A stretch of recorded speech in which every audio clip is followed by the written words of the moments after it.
Olá pessoal, um ótimo dia, uma excelente semana a todos. Espero que vocês e seus familiares estejam todos bem com saúde. Hoje Deus tocou no meu coração para gravar um conteúdo aqui sobre o chamado ao arrependimento. E gostaria de iniciar esse conteúdo citando uma passagem da Bíblia.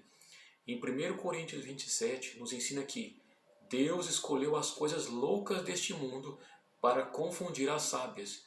E Deus escolheu as coisas fracas deste mundo para confundir as fortes, para que nenhuma carne se glorie perante ele, como está escrito, aquele que se gloria, glorie-se no Senhor.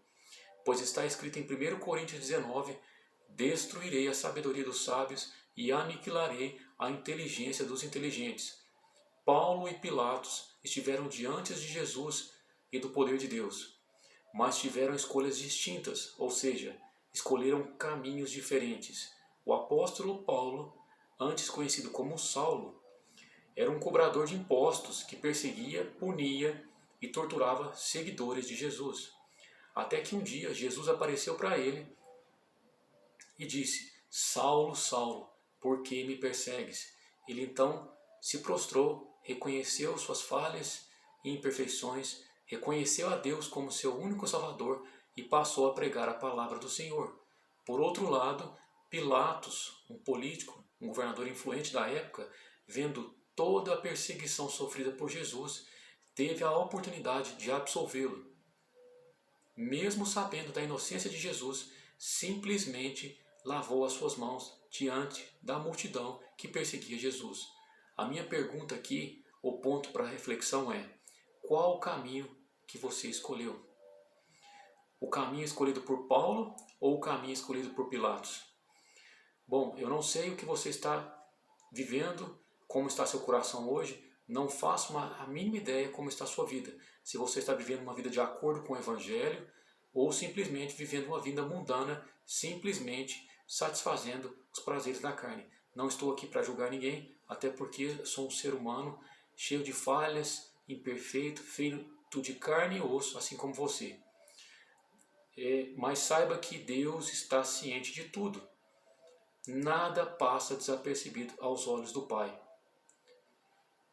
Ele conhece os nossos corações e um dia todos nós prestaremos contas ao Messias. Então, o que o apóstolo Paulo nos ensina sobre esse arrependimento? Que toda pessoa que reflete profundamente sobre as coisas erradas que fez ou faz, vai chegar um dia a esse arrependimento. E esse arrependimento traz salvação. Da mesma forma, por intermédio do profeta Isaías, em Isaías 1,18, nos ensina que, ainda que os vossos pecados sejam como a escarlata, eles se tornarão brancos como a neve. Ainda que sejam vermelhos como o carmesim, se tornarão branca como a lã. É chegado o tempo do chamado do arrependimento. O chamado ao arrependimento é uma mensagem das Escrituras e na proclamação do Evangelho, que nos convida a abandonar nossos estilos de vida pecaminosos e nos voltarmos para Jesus e para seu Evangelho. O verdadeiro e sincero arrependimento, ele envolve uma mudança de mente e coração, uma volta completa para Deus, reconhecendo seus pecados e buscando o perdão divino, vivendo uma nova vida alicerçada na rocha, alicerçada nas palavras do Senhor e no Evangelho. O apóstolo Pedro, no dia de Pentecostes, proclamou um poderoso chamado ao arrependimento. Em Atos 2:38, Pedro respondeu: arrependam-se para que cada um de vocês seja batizado em nome do Senhor Jesus Cristo, o Nazareno, para o perdão de seus pecados, e receberão o dom do Espírito Santo. O arrependimento não se trata de uma ação única. Em outras palavras, é um processo contínuo em nossa caminhada e essencial para uma vida cristã. Os caminhos de Deus são justos e perfeitos. Quando Deus tem um chamado, não adianta se esconder. Não adianta tentar fugir da presença do Senhor. Jonas é um exemplo claro disso. Jonas tinha recebido um chamado que fosse a Nínive pregar para todos, pessoas daquela cidade, para que eles reconhecessem seus pecados e se arrependessem. Em Jonas 1:17 nos mostra que mesmo Jonas, tendo sido chamado, ele fugiu da presença do Senhor, indo para Tarsis, e depois de pagar a passagem, embarcou para Tarsis. O Senhor fez então soprar um forte vento e surgiu uma tempestade violenta.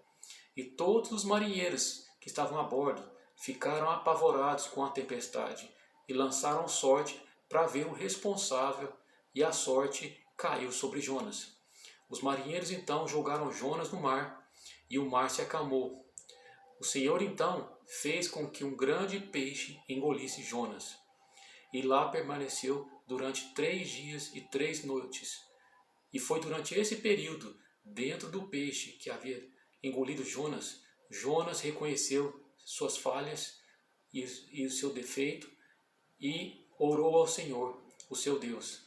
Deus, após o arrependimento de Jonas, Deus ouviu a sua oração e deu ordem ao peixe. E o peixe então vomitou Jonas em terra firme. E a palavra do Senhor veio a Jonas pela segunda vez, ordenando que ele fosse pregar em Nínive. Então ele se dirigiu à cidade e foi a pregar diante da ordem de Deus, para que eles se arrependessem de seus pecados. Caso contrário, em 40 dias a cidade seria completamente destruída. Eram necessários 3 dias para percorrer toda a cidade, devido à sua extensão. Jonas então entrou na cidade e percorreu durante um dia, proclamando as palavras, o chamado de Nínive ao arrependimento. O rei de Nínive, ouvindo o que Deus havia proclamado, o alerta do profeta Jonas, ele simplesmente se humilhou diante do Senhor e proclamou um jejum geral, onde até os animais não comeriam e beberiam nada.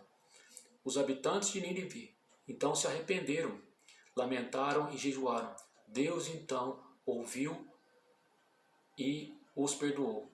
No mundo de hoje, os pecados de Sodoma e Gomorra estão escancarados, não apenas evidentes, como também expostos diante do povo de Deus.